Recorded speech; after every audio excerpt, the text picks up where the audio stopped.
You're listening to In Sickness, a podcast about caregiving with Allison Breininger and Justin Bima. Good morning, Allison. How are you doing today? I'm fine. And I say that with a giggle because I was thinking the other day about how often we as caregivers say that, like, fine, I'm fine. We as humans. Right. In fact, I have a friend from college who's always like, fine, everything's fine, everything's fine. Which has sort of been the mantra of the last 2.5 years for all of us, right? So, right, yeah. Fine. Isn't that kind of an interesting word, how that like encapsulates so much and so little all at the same time? So I was thinking about that I'm fine thing. And I had someone reach out to me the other day who said that her husband recently passed away and that it was so exhausting being a caregiver and wearing the I'm fine mask. Right, yeah. You know, and when I came up with the name of the negative space, it's actually twofold. And I feel like the second one kind of gets lost. So the first one is about how caregivers themselves are in the negative space. We're sort of hidden in the picture. But the other thought I had when I picked that name was that sort of the reality of our feelings are also in the negative space. Right. Like what you see when you look at me is like, wow, look at that bright, bouncy, like cheerful, well-balanced person. And then it's like, just kidding. Like in the background, you know, there's this other piece of us in the negative space, but yet we present with this like, I'm fine. So I was wondering if today maybe we could get into like, what are the reasons and why is it that we do that as humans, but especially as caregivers? No, I think that's a great topic to get into here. Well, yeah, I think one, it's somehow like culturally, it's like saying like, I'm fine, or asking, how are you, saying I'm, you know, that's like some sort of conversational artifact that we have. That's just this sort of like dance that we go through. And I love that. I think in a lot of ways, you know, it's said in a way that people don't want or expect really to get into anything beyond like, oh, I'm fine, or I'm okay. But I think going through that, it just reinforces this, like, not ever feeling like you're expressing what's really going on in your life. And it's like, obviously, like, I don't think it's good to like default to that, you know, anytime that someone asks how you're doing and just being like, I'm okay, I'm fine. And maybe you're doing that to like, I don't know, we'll get into the reasons why you may say that, but you know, we can't swing the other way as well. And, you know, anytime someone asks, oh, how are you? Like, give the full rundown of how all much of time the do you like have? chaos and everything in our lives. And they're just left like wide-eyed and slowly backing away. Right. So like there's a balance there, but I think that we're missing out on opportunities to be supported and seen when we don't take the time to say how we're doing. Oh, I love how that. we're really doing. We're missing out on opportunities to be supported and seen when we don't say how we're really doing. That's powerful. That's really powerful. So I was thinking about this woman who had emailed me and thought like, so she's wearing this mask, this I'm okay mask this whole time her husband is sick. And then I was thinking, so her husband passed away. And then I bet then in that moment, she felt like she had at least a little window of I'm allowed to not be okay. Right. And people expected her not to be okay. But I thought, really, does it have to take our person dying to feel like we're allowed to say we're not okay? Like she had to wear that mask that whole time. Like so many of us wear this mask the whole time. You know, and so it's like our culture has decided there are certain times that you're allowed to not be okay. Right. You know, and then we're worried about like breaking that rule. So I think like, why do we default to that beyond the like cultural, like we just don't get into that in conversation? I think one of the reasons is we're trying to actually like tell ourselves that things are okay and we're actually doing okay. That it's some form of trying to like feel in control of the situation, and you're just trying to reinforce to yourself that like, no, I'm doing okay, I'm fine.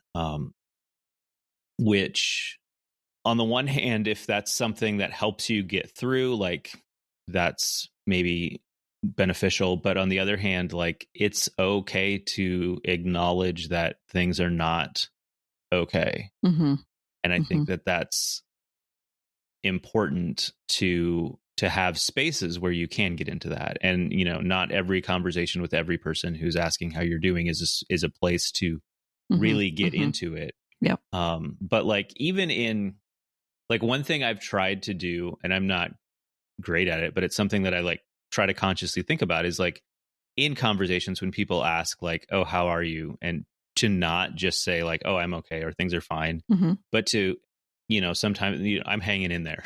And it's enough of a like, things are not like, I'm not doing great. But, and it's, if someone wants to take it like, okay, follow up to that, they can. Yeah. But it's also kind of not falling into the norm of pushing aside the reality. Yeah.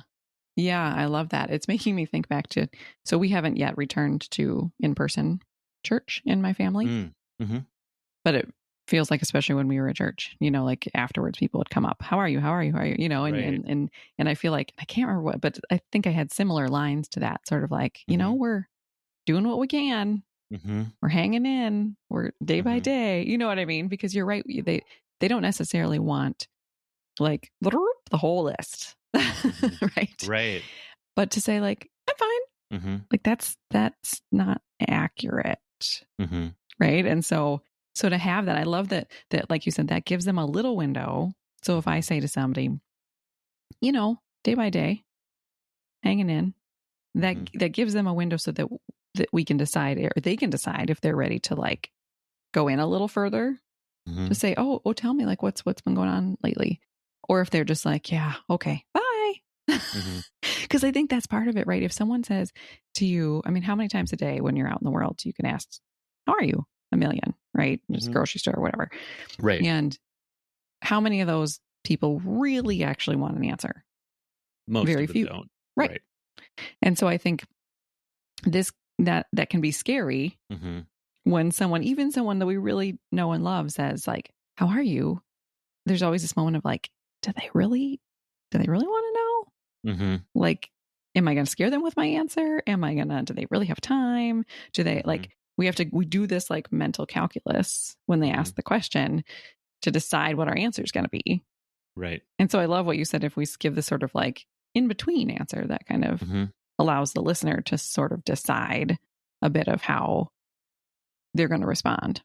And it's just a way too for yourself to acknowledge and accept the fact that things are not okay. Yeah. On a regular basis. It's like, also like, you're not trying to like, you're not lying to yourself constantly by saying I'm fine. You're like, I think there's something in reinforcing that internally, that it's okay to say that you're not okay, and to be able to accept that like things are hard. Yeah. Things are difficult. Yeah. When you said earlier about like the space, like we need a space to acknowledge that. And I think you're right. We need that for ourselves as well, to be able to, some days it might feel good to just be like, I'm fine. Yeah, like some days we need that little boost, and it's like fake it till you make it kind of thing. Yeah. But I think if we don't even say to ourselves, like, this is hard, like I had the privilege to be on a radio show yesterday called Empowered Caregivers. And those two caregivers said, they're like, we try really hard to not whine and to make sure we don't bring too much like whining and complaining into our stories, because that's not what we want to be. And we want to make sure we end every podcast or every radio show on a positive note. So you can guess I was all over that. And I was like, well, yes. And it's not whining and complaining. It's you describing your life and the reality that you're living in. And you don't always have to bright side it. You can say, this is really hard, period. End of show. Yeah. And I think so much that and I think this really ties into this I'm fine conversation, is we think so much about the listener. Am I going to make the listener right? I'm not talking about podcast listener. I'm talking about conversational listener, right? Like, am I going to make the listener uncomfortable?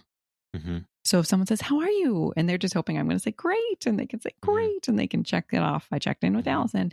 But if I say, oh, things are really hard and I'm worried about this, or this thing happened or whatever, they start to get uncomfortable because it's hard to hear that.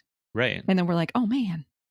And then we're caregivers. So then we're like, oh, I got to take care of them. And I got a bright side so they feel better and then they're not uncomfortable. And we're all, it just on it goes. Right. Yeah. I think if you think about like how uncomfortable caregiving is, it's okay to share to like dole some of that out a little bit in those conversations. So you mean share the love just a little bit? Like if we can be caregivers 24/7, you listener can handle an uncomfortable conversation for 3 minutes. Is that what you mean? Exactly. Nice. Yeah. Nice. Yes. Yeah. I think another thing or another reason that we say that we're fine is it gets into a little bit of how you talk about the negative space. And so people ask about, how you're doing, people ask about how the person you're caring for is doing. Mm-hmm. And you feel like maybe you can talk a little bit about how the person you're caring for is doing. That's like the primary focus of your like joint journey as caregiver and caree in what people are asking about.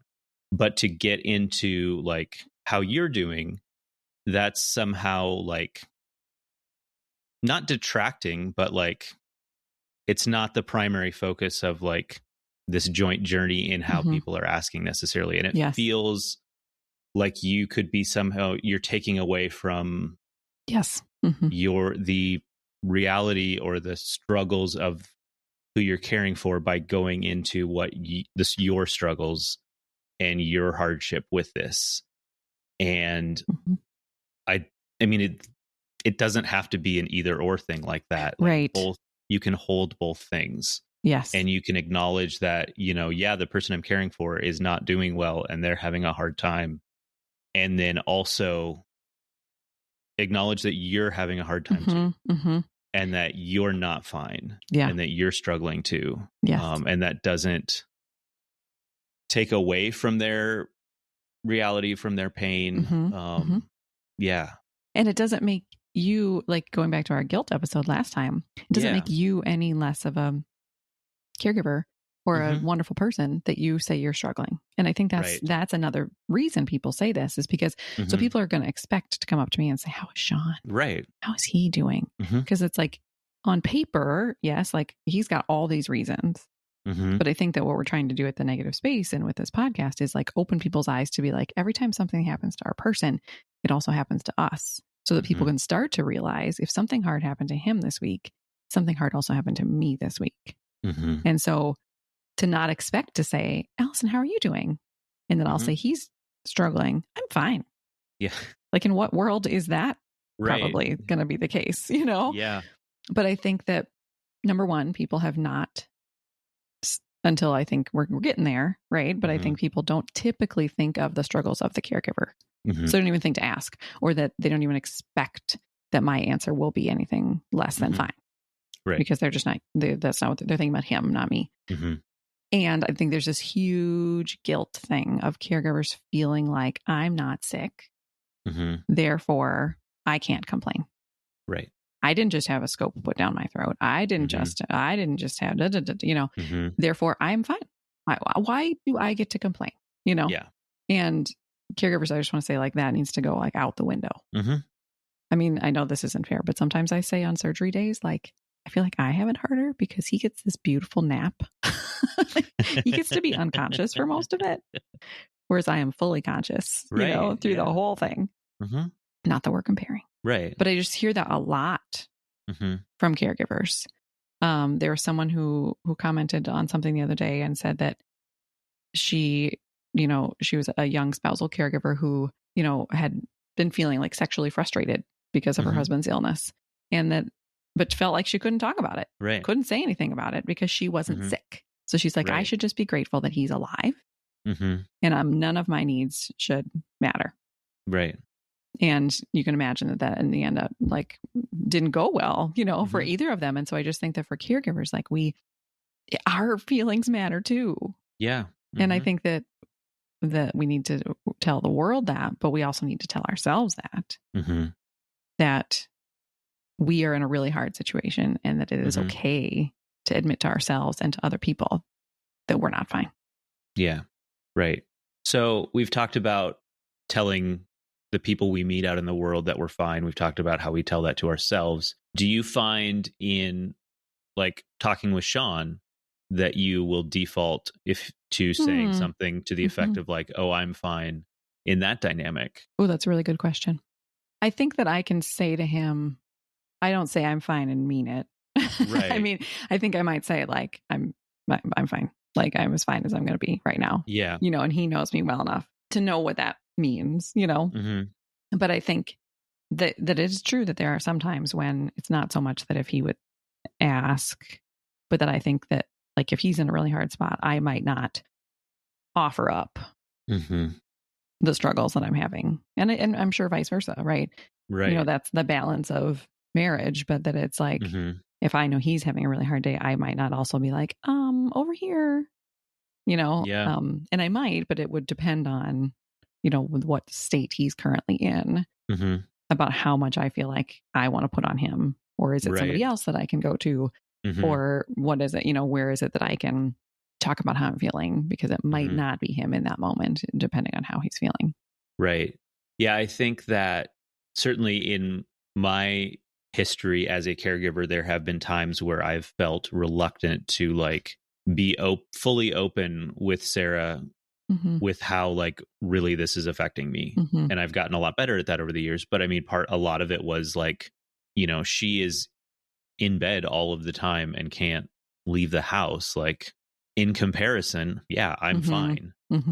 And not wanting to like burden her with like my troubles. And I think that I can't speak for other caregiving situations beyond spousal caregiving, but I think it gets a little, we've talked about the ring theory before. It comes up from time to time where the person experiencing the crisis, so in this case, that would be the person who is sick, is at the center. And then like the very closest people are in the next circle or the next ring. And then like the support people are in the next circle out of that. And the idea is that you provide comfort in and you like vent or complain or dump outward. And I think that in a spousal situation, sometimes it's like the person we're caring for is the center of that circle. And sometimes we're both in the center of that circle. Yeah.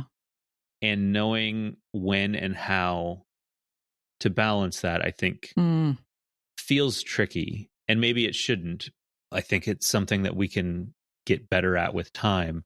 And so I wonder also then in other situations, whether you're caring for a parent, whether you're caring for a child or someone else, like if the person you're caring for is asking if you're fine, like if that feels like a different, like if you're caring for a parent, if you really feel like you can fully vent or not vent, but be fully honest with how it's impacting you. That's really powerful to think about when are we both in the middle? Because there are times, like let's say we had surgery day, right? There are times that we both just had this hard thing happen. And so I think we can both sort of maybe process like, ooh, we just went through a day. How are you doing? How are you doing? But you're right that there are other times that it's like, no, this thing just happened to you. I need to step out a circle. And I will say too, I've been open here about different physical and emotional struggles I've had in the last couple of months. And I've been grateful that there have been times I've been in the middle of the circle. Yeah. Here. Same you for you with your TMS, right? And so that there's times that we get to be in the middle. And so, but I think that that's maybe a helpful visual, at least that helps my brain to think about like times, like who's where. Right. Who's where in the circle at this moment. It makes me think, I was talking to somebody yesterday who's the mother of a toddler, and toddlers having a meltdown, as they do. It's their job. And the mom said that at one point she said, I am frustrated and I need to take a break. The mom said this to the kid. Okay. And the mom was feeling guilty and like, oh, should I? Whoa. And I said, that's beautiful modeling. Right. Like you just showed your toddler that like you have feelings too, and you need to take a break too. And so it just makes me think about that piece that like, even when we are in the second ring, like there might be moments when we say like, I need to take a break, or here's how I'm feeling, or we need to shift it just a little bit to say like, I'm part of this story too. And I have feelings, and those feelings matter, Yeah. I wonder about like the, it can be, because there are times like with you, like so you and I have a great friendship. When we log on to do these, we always get to have time to check in. And I know that when you say, how you been doing? You really want to know. You're right. So there are times when we have these people in our lives and moments and situations where we know that this person really wants to know. And I think that there are times when, even if I know that that person really wants to know, it's exhausting to recap. Right. Yeah. How my sometimes insane life is going, And so I think that's another reason sometimes. And something that way back when Sean had his bone marrow transplant, we had like a lots of helping hands page. And I had this good friend, and I just so remember and appreciate this, that before we would get together, she would make sure she had read everything, every update I had written. So that when I showed up, she could just say, okay, I'm all caught up. Right. Is there anything that you want to talk about related to that? Or would you rather not? Because so often, like, it takes so much energy to like put an update like that up anyway. And so to have someone say, how are things going? And then you're like, okay, well, like I have to relive it by telling you. And so it was such a gift. Yeah. That she came to the table already updated. So that I could get into, instead of the details, I could get into like how I was like feeling and reacting to all of the things, instead of just the like, well, then this happened and then this happened and this happened. So listeners, I mean, if that's an option for you, if your people have any kind of like a caring bridge or an Iona Care or something where you can do that, that is just like such a gift to be able to take the words that are already out there, as opposed to making the caregiver retell how they're doing. Yeah, that's a great point. I think another thing sort of related to that is, if you're someone as a caregiver who's been just often saying that you're fine and not getting into it and, talking about, giving a little bit more of a complete answer to how are you doing?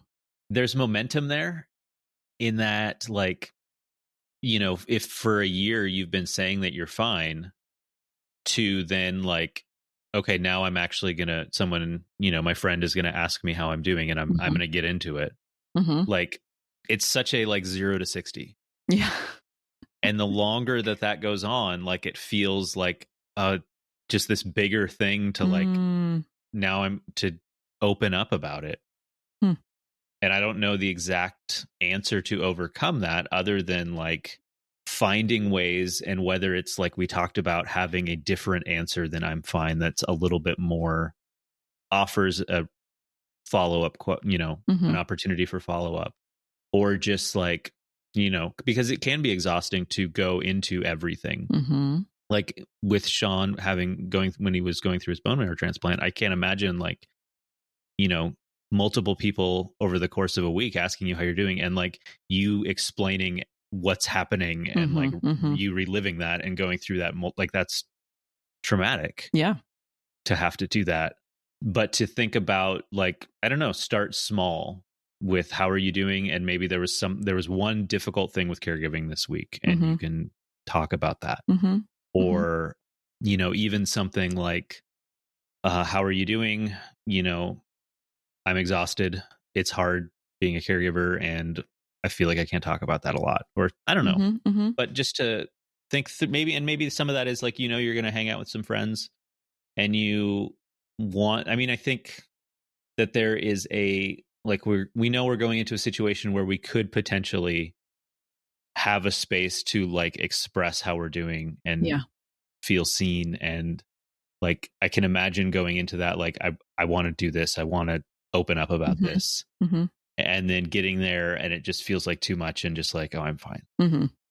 And to spend a little time, maybe before you go into that situation, like thinking about like, okay, this is how I want to start that conversation.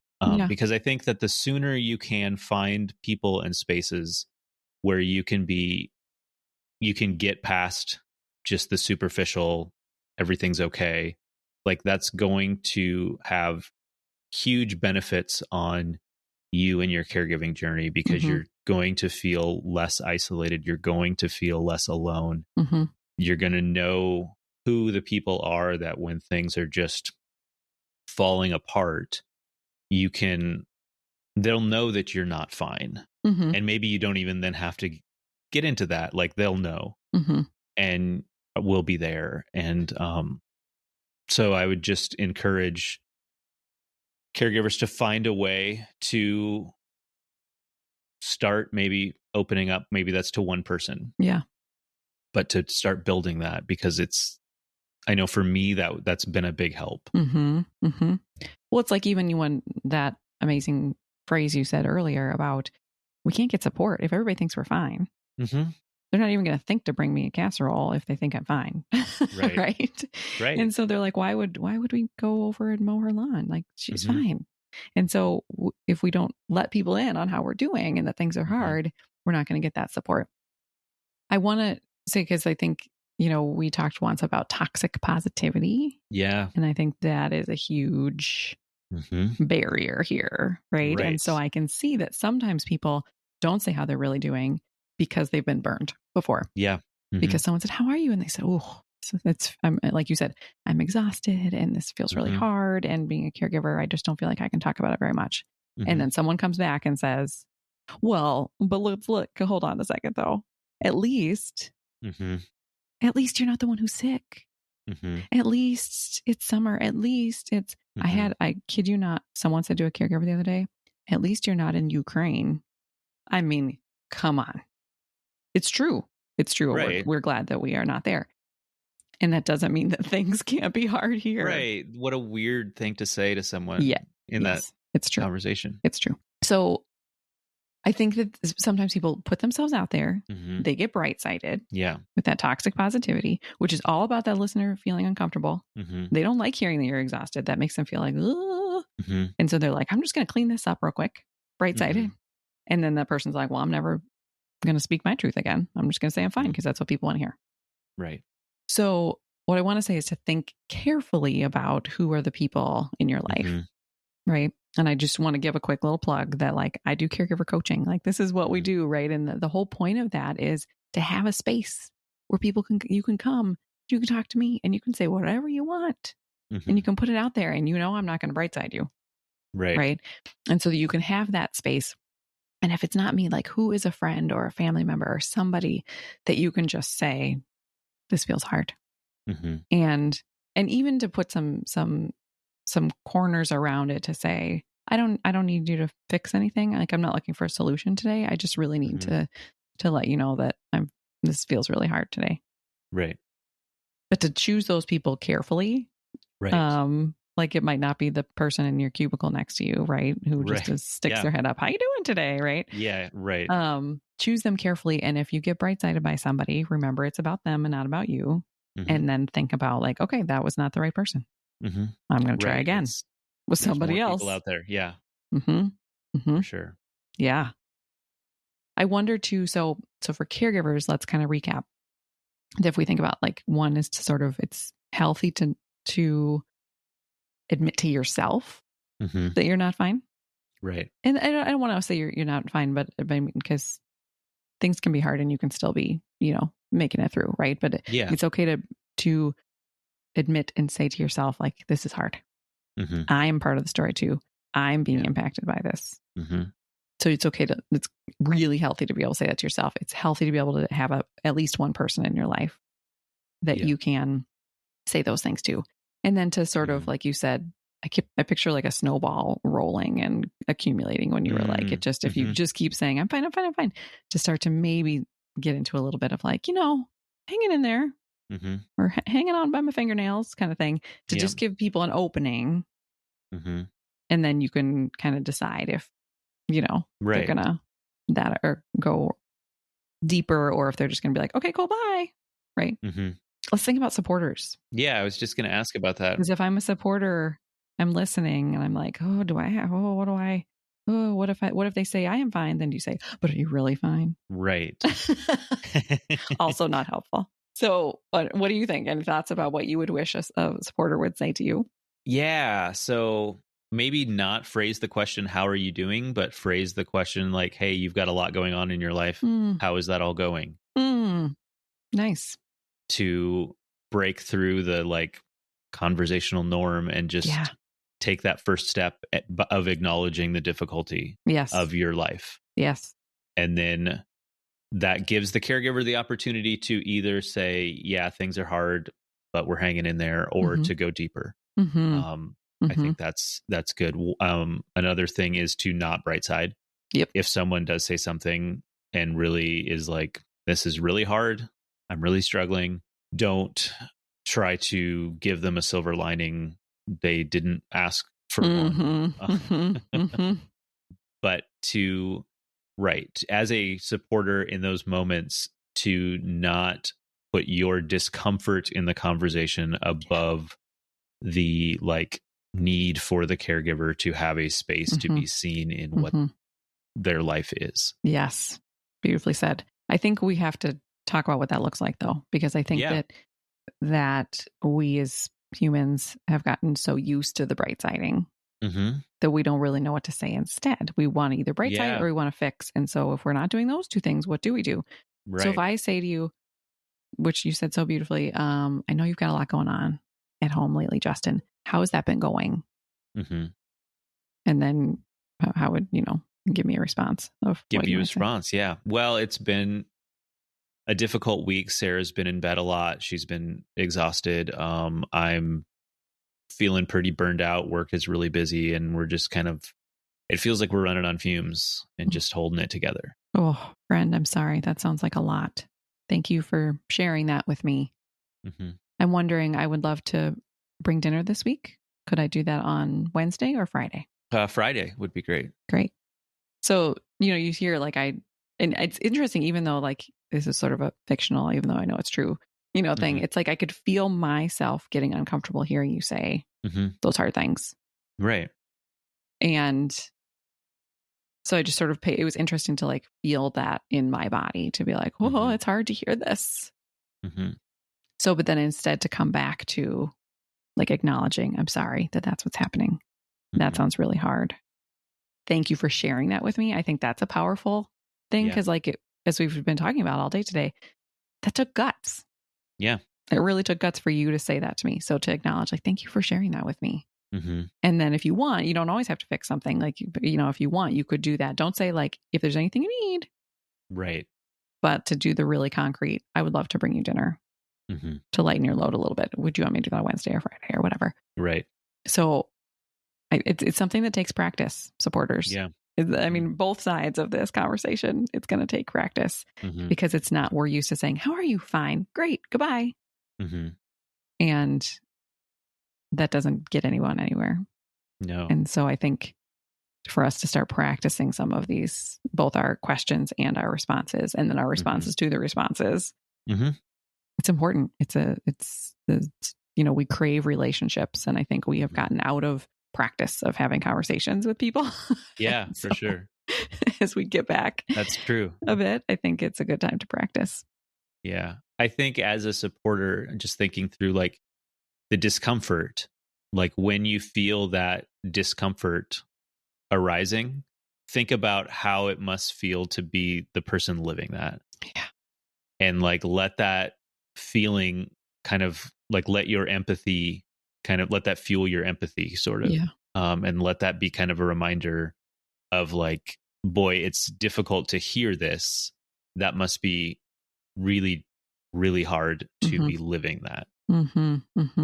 And that's a physical reminder or something you can have in that conversation and kind of use that to I don't know. Yeah. Build that compassion and empathy. And I think that will help inform how you carry the conversation forward. Yeah. Well, if you think about the ring theory, right? So let's say Sarah's in the middle, you're in the next ring. Me, I'm on ring 74, right? And so, I mean, maybe not that far out, but you know what I mean? So if I'm just saying that in that moment, my job is to comfort in as you dump out to me. And that sometimes in the ring theory too, the people then say, oh, that makes me really sad. Or, oh, I feel really sad that they say it out loud. Yeah. Oh, I'm really I'm heartbroken. I'm sad that Sarah's sick. And, oh, that makes me really worried for you. And then suddenly you're taking care of me.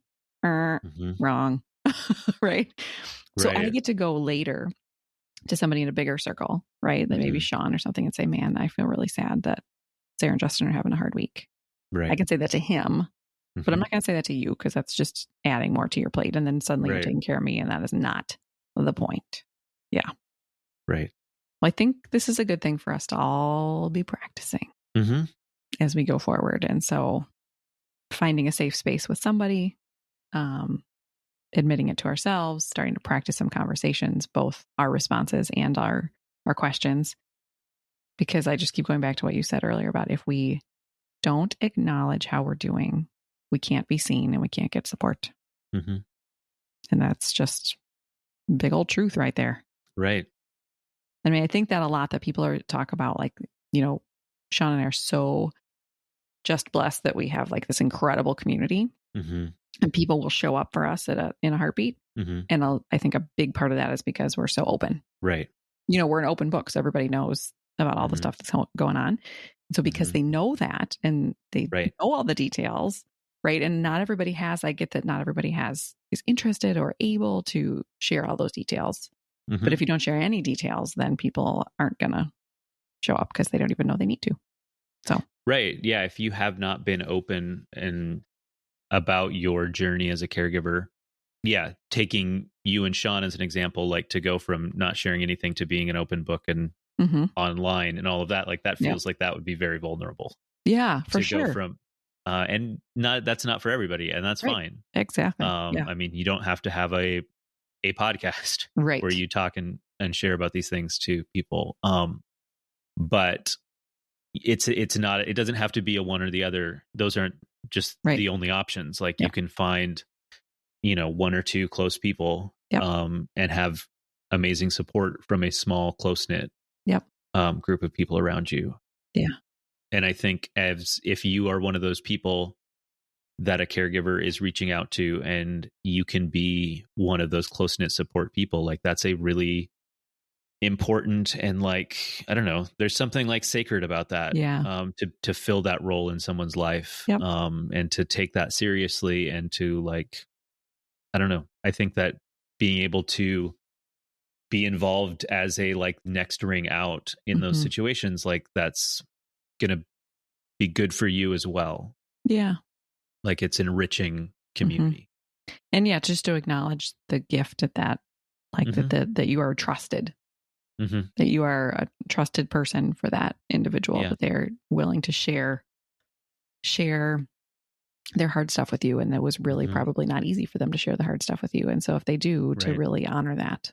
Yeah. Yeah. Cool.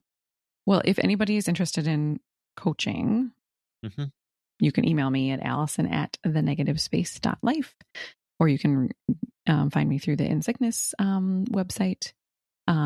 If you are listening and thinking like, I don't have a person in my life that I feel like I can talk to, I'm happy to be that person for you. And you can also always reach out to Justin or me online, and we'd be happy to be your people and listen. Yeah. So, yeah. Well, Justin, I'm really glad that you're one of my people. Yeah. And that I know that when you say, how are you, you mean it. And that I can really tell you how I'm doing, and that you never brightside me. So thanks for that. Oh, you're welcome. Yeah. Thanks for being one of my people as well. Yeah. All right. Okay. I hope you have a good week. Yeah, you too. It's been great talking. You too. All right. Bye. Bye. You've been listening to In Sickness. Find us online at insickness.care or on Instagram at insicknesspodcast. You can send your questions and comments to insicknesspodcast@gmail.com. If you enjoyed the show, please share it with a friend or fellow caregiver, or leave us a review on Apple Podcasts. Thanks for listening, and take care.